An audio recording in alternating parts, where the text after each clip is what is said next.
ಹೋರಾಟಕ್ಕೆ ಮೇಕೆದಾಟು ಯಾರದು ಯಾರದು ಮೇಕೆದಾಟು ಯಾರದು ಯಾರದು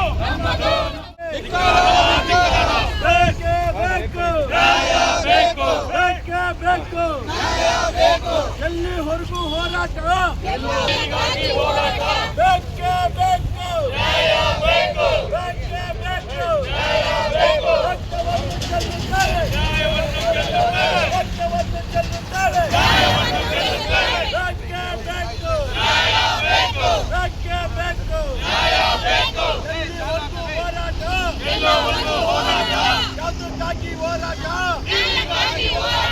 ಯಾತಕ್ಕಾಗಿ ಹೋರಾಟ ಕಟ್ಟಲೇಬೇಕು ಕಟ್ಟಲೇಬೇಕು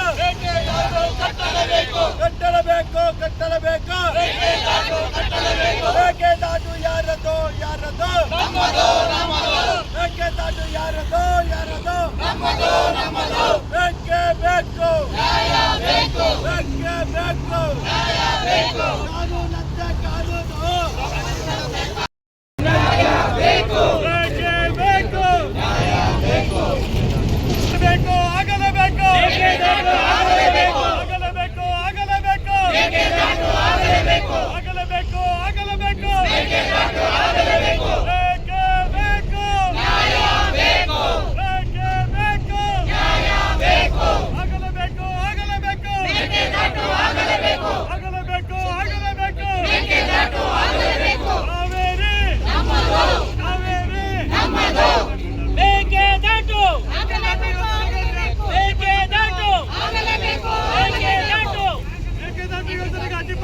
ತಮಿಳುನಾಡು ಸರ್ಕಾರಕ್ಕೆ ಮೇಕೆದಾಟು ಯೋಜನೆಗೆ ಅಡ್ಡಿಪಡಿಸುತ್ತಿರುವ ತಮಿಳುನಾಡು ಸರ್ಕಾರಕ್ಕೆ ಮೇಕೆದಾಟು ಯೋಜನೆಗೆ ಅಡ್ಡಿಪಡಿಸುತ್ತಿರುವ ತಮಿಳುನಾಡು ಸರ್ಕಾರಕ್ಕೆ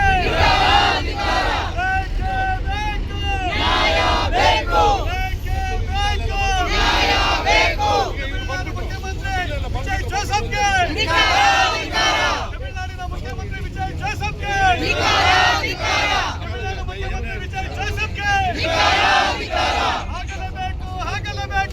ಕನ್ನಡ ಒಕ್ಕೂಟದ ಎಲ್ಲ ಮುಖಂಡರ ನೇತೃತ್ವದಲ್ಲಿ ಇವತ್ತು ಮೇಕೆದಾಟು ಯೋಜನೆಗೆ ಅಡ್ಡಿಪಡಿಸುತ್ತಿರುವ ತಮಿಳುನಾಡು ಸರ್ಕಾರದ ವಿರುದ್ಧ ಮತ್ತು ಕರ್ನಾಟಕ ಸರ್ಕಾರ ಪ್ರಾರಂಭ ಮಾಡಬೇಕು ಅಂತೇಳಿ ಒತ್ತಾಯಿಸಿ ಇವತ್ತೊಂದು ಗಡಿ ಬಂದ್ ಕಾರ್ಯಕ್ರಮವನ್ನು ನಡೆಸ್ತಾ ಇದ್ದೇವೆ.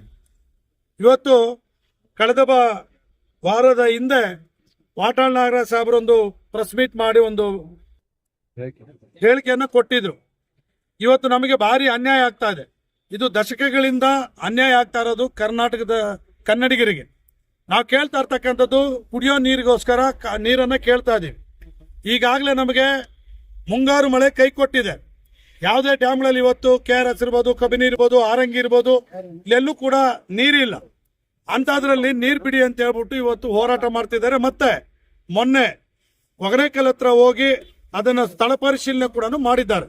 ಇದು ನಿಜವಾಗಲೂ ಕೂಡ ನಮಗೆ ಕೋಪ ತರ್ತಕ್ಕಂಥದ್ದು ಮತ್ತೆ ಕನ್ನಡಿಗರನ್ನ ಉದ್ರೇಕ ಮಾಡ್ತಕ್ಕಂಥ ವಿಚಾರ ಒಂದಷ್ಟು ಜನ ಮಾಡ್ತಿದ್ದಾರೆ. ಆಮೇಲೆ ಮೊನ್ನೆ ಏನು ವಾಟಾಳ್ ನಾಗರಾಜ್ ಸಾಹೇಬ್ರು ಒಂದು ಹೇಳಿಕೆಯನ್ನು ಕೊಟ್ಟರು, ತದನಂತರ ಇವತ್ತಿನ ಹೋರಾಟಕ್ಕೆ ಒಂದು ಹೇಳಿಕೆಯನ್ನು ಕೊಟ್ಟರು. ಅದರ ನಂತರ ಅಲ್ಲಿ ಒಂದಷ್ಟು ಮಾಧ್ಯಮಗಳು ಒಂದಷ್ಟು ವಿರುದ್ಧವಾಗಿ ಮಾತನಾಡ್ತಿದ್ದಾರೆ. ಅದ್ರ ಬಗ್ಗೆ ನಮಗೆ ಚಿಂತೆ ಇಲ್ಲ. ಆದರೆ ಸುಳ್ಳು ಮಾಹಿತಿಗಳನ್ನು ಕೊಟ್ಟು ಒಬ್ಬ ನಾಯಕರನ್ನ ತೇಜೋವಧೆ ಮಾಡೋ ಇದೆಯಲ್ಲ, ಅದು ಸರಿ ಇಲ್ಲ. ಯಾಕೆಂದ್ರೆ ಯಾವುದೇ ಹೋರಾಟದಲ್ಲಿ ಕನ್ನಡ ಒಕ್ಕೂಟದ ಅದು ವಾಟಾಳ್ ನಾಗರಾಜ್ ಅವ್ರ ಹೋರಾಟದಲ್ಲಿ ಯಾವುದೇ ಅಹಿತಕರ ಘಟನೆ ಇದುವರೆಗೂ ನಡೆದಿಲ್ಲ. ನಾವು ಯಾವುದೇ ಲಾರಿಗಳನ್ನ ನಿಲ್ಲಿಸೋದಿಲ್ಲ, ಯಾರನ್ನೇ ವಾಹನ ಚಾಲಕರನ್ನ ಹೊಡೆಯೋದಿಲ್ಲ, ಪಡೆಯೋದಿಲ್ಲ. ಈ ತರದ ವಿಚಾರವನ್ನ ಸುಳ್ಳು ಸುದ್ದಿಗಳನ್ನ ತಮಿಳುನಾಡು ಜನತೆಗೆ ಒಂದಷ್ಟು ಜನ ತಮಿಳು ಮಾಧ್ಯಮದವರು ಅಂದ್ರೆ ಯೂಟ್ಯೂಬ್ ಮಾಧ್ಯಮದವರು ಹೇಳ್ತಿದ್ದಾರೆ. ಕೆಲವರು, ಎಲ್ಲರೂ ಅಲ್ಲ. ಅದಕ್ಕಾಗಿ ನಮ್ಗೆ ಇವತ್ತು ಕೂಡ ಈ ಒಂದು ಹೋರಾಟ, ಈ ಗಡಿ ಭಾಗದಲ್ಲಿ ನೂರಾರು ಹೋರಾಟಗಳು ನಡೆದಿದೆ. ಯಾವತ್ತೂ ಕೂಡ ಗಡಿಯಲ್ಲಿ ಅಹಿತಕರ ಘಟನೆಗಳು ನಡೆದಿಲ್ಲ. ನಮಗೆ ಅನ್ಯಾಯ ಆಗ್ತಾ ಇದೆ. ದಶಕಗಳಿಂದ ಕುಡಿಯೋ ನೀರಿನ ಯೋಜನೆಗೋಸ್ಕರ ಹೋರಾಟ ಮಾಡ್ತಿದ್ದೇವೆ. ಇವತ್ತು ಕೇಂದ್ರ ಸರ್ಕಾರ ಕೂಡ, ಸುಪ್ರೀಂ ಕೋರ್ಟ್ ಕೂಡ ನೀವು ಇತ್ಯರ್ಥ ಮಾಡ್ಕೋಬೇಕು ಅಂತೆಲ್ಲ ಹೇಳಿದೆ.